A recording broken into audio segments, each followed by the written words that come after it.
ndadzoka Mwari wangu, ndakatiza zirudo rwenyu rwakanditevera, nhasi ndiri kudzoka, handichatize zvotoni. Ndakambofamba ndoga, moyo wangu wakatsauka, ndakatevera nyika ndichifunga kuti rudo ndiro, asi mufaro wenyika wakandisiya ndiri ndoga. Mwari, ndadzoka, ndinochema pamavi enyu. Kudzoka kwangu, bata ruoko rwangu, Mwari wangu, uwale wangu. Kudzoka kwangu, handichatize zvakare, handichazvinyengera.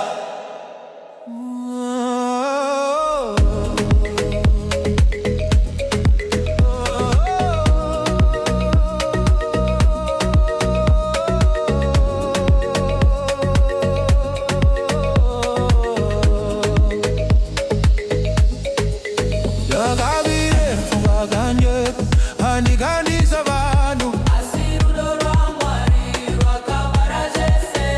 Ndakasiya vana neshungu, ndakasiya muri, asi Mwari varipo vachiri kukuda. Ndakavuma, handisisina simba. Dzoka mwana, dzoka kwaMwari.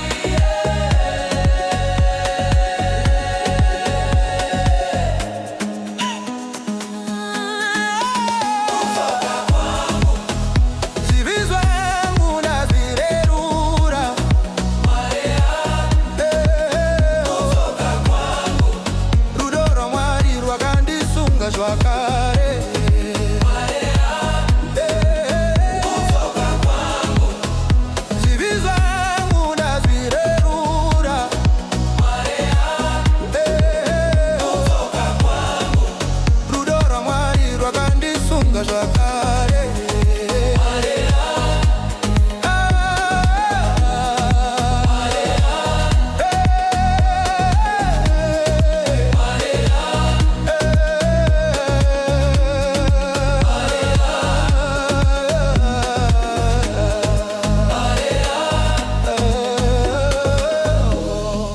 Ndakafamba murima, asi rudo rwenyu rwakanditevera. Pandakarasika, imi makanditora. Pandakaora, imi makandigeza neropa. Nhasi ndiri kudzoka, Baba, ndiri kudzoka.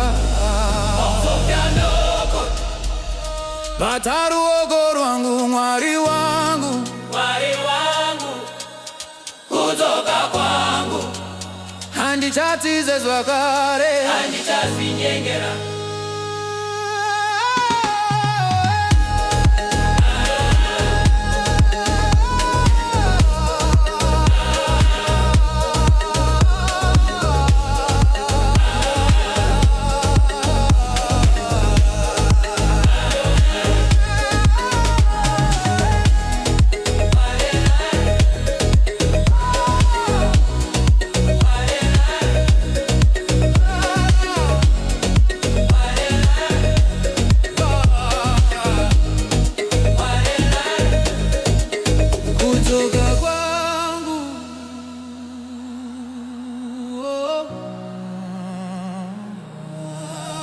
Kudzoka kwangu.